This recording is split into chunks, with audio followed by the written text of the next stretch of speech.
Ladies and gentlemen, as you know, today an incident happened in Tanzania at Mwalimu Julius Kabaranga Nyerere International Stadium in Tanzania, where the party leader of PLP and senior counsel Martha Karua was detained together with human rights activist Lynn Ngogi and another lady. Three of them were detained in Tanzania and deported back to Kenya, yet Martha Karua had gone to Tanzania to represent the current Tanzanian opposition leader Tundu Lissu, who is currently in custody. He was arrested on the claims that he tried to overthrow the government of Mama Suluhu Hassan, the president of Tanzania. Now, different leaders have currently converged, mostly in Kenya, sending different messages to Tanzania in regards to this violation of Martha Karua's rights, together with other Kenyans that have recently been arrested and detained in Tanzania or deported, yet they were going to Tanzania on official businesses. Yet we know that President William Ruto is the chair of the East African Community. So how comes that the people from his country are the first people to be deported from different countries over the to be deported from Tanzania, yet he, the president of Kenya, is the head of the East African bloc. And we know Tanzania, in comparison to Kenya, we cannot even take it there because we all know the powers that Kenya have. And we know, even in terms of economy, Kenya is far, far, far miles away in comparison to Tanzania. And violating the rights of a leader like Martha Karua, that is a great violation of the relationship between Tanzania and Kenya, because we know, yes, this is a politician, a woman who has served as the Minister of Justice in the Republic of Kenya. Once our rights are violated and we all sit down and just chant about it and forget about it, that tells us that the President of the Republic of Kenya is in cahoots with President Suluhu Hassan to carry out what she has been currently carrying out. Why am I saying this? Remember, a few months ago, the Honorable Member of Parliament of Embakasi East, Honorable MP Babu Owino, was also arrested and detained in Tanzania, yet he had gone there for official business. He was detained for traveling to Tanzania and deported back in Kenya. And that is a member of parliament. And the president was quiet about it. Nobody spoke about it. Nobody spoke about the violation of of Babu Owino's rights. This is the East African Community Bloc. And even if we serve our ties with Tanzania, I dare say that Tanzania needs us more than we need them.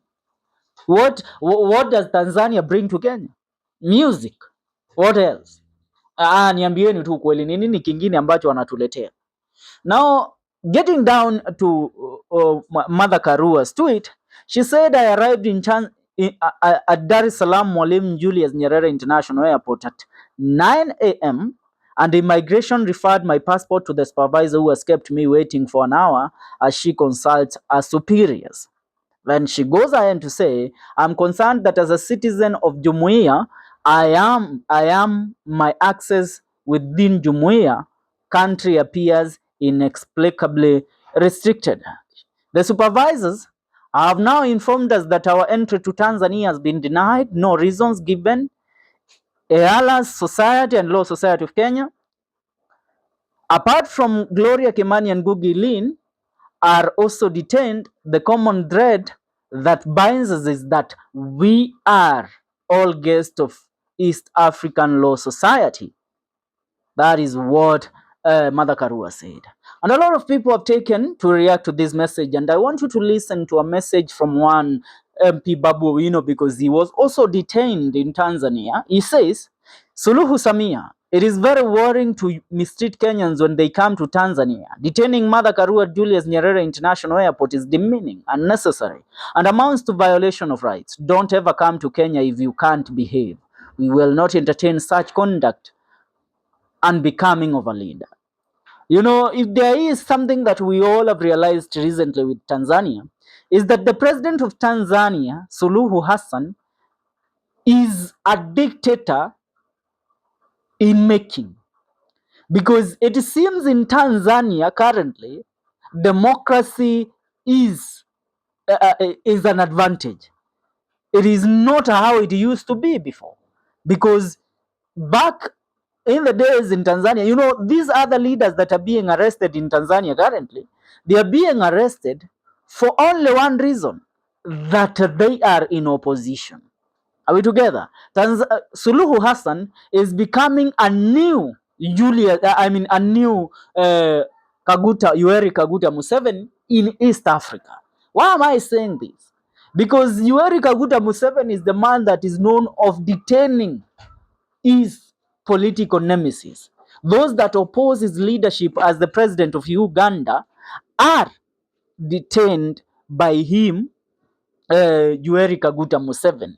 Now, Suluhu Hassan has detained Tundu Lissu, the leader of opposition, and the leader of the Chadema party, and she has now started blocking any other external forces that might intervene to have the opposition have their right. I mean, when we speak about democracy in Tanzania, it's something that is only spoken via word of mouth, but nothing exactly is done to make sure that democracy is taken serious in Tanzania. Now, when I speak about this, I want you to listen to a comment from one advocate, Willis Otieno. And I should remind you that also the Law Society of Kenya has intervened and called upon President William Ruto to address the matters between Kenya and Tanzania, because things are getting out of hand. This is the second high-profile deportation of a Kenyan official who was visiting Tanzania. And I remind you, you know, in Kenya, we always have our rights to speak and oppose the government, even musician and everybody. But in Tanzania, every musician is a butilika. Everybody there sings praises of this dictator of a woman, saying that she is the best thing that has happened to Tanzania for a very long time. The woman took over power by coincidence after the death of John Pombe Magufuli. I want you to listen to Willis Otieno. He says, what is the purpose of the East African Community? EAC, if it core promises free movement of people, labor, services, and right of establishment are tossed aside like trash at the first sign of political discomfort.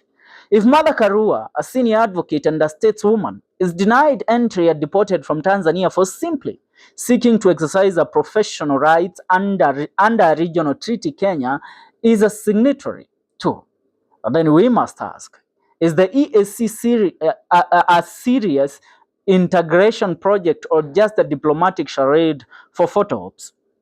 This is not a small matter. It is not just about Mother Karua. It's about every Kenyan lawyer, doctor, engineer, or entrepreneur who believed the promise of regional integration, and it's about the dignity of Kenya. President William Ruto must summon the Tanzanian High Commissioner, demand a formal explanation, and if unjustified, expel them. That's how sovereign nations assert themselves when disrespected. Samia Suluhu Hassan must also be reminded regional integration cannot be reduced to speeches and summit selfies. Either we uphold the protocol on the establishment of the EAC common market, or we stop pretending. And I really think that the man has a point in what he is saying. It's about time Kenya stands for our people. It's about time Kenya defends our people. It cannot happen that because back in our country, yes, we know Mother Karua is in opposition. But being in opposition, she is in opposition in Kenya. Yes, they might disagree with William Ruto on different matters, but outside the borders of Kenya, Mother Karua is not an enemy of Kenya. She is not an opposition of Kenya. She is an opposition to the government. And when matters comes between Mother Karua and a certain nation, it becomes about Kenya versus that nation. And that is one thing President William Ruto must respect and prove his dignity right now. For now, that's what's up. Make sure you subscribe to our YouTube channel for more news and more updates. This is the Kenyan Daily Report.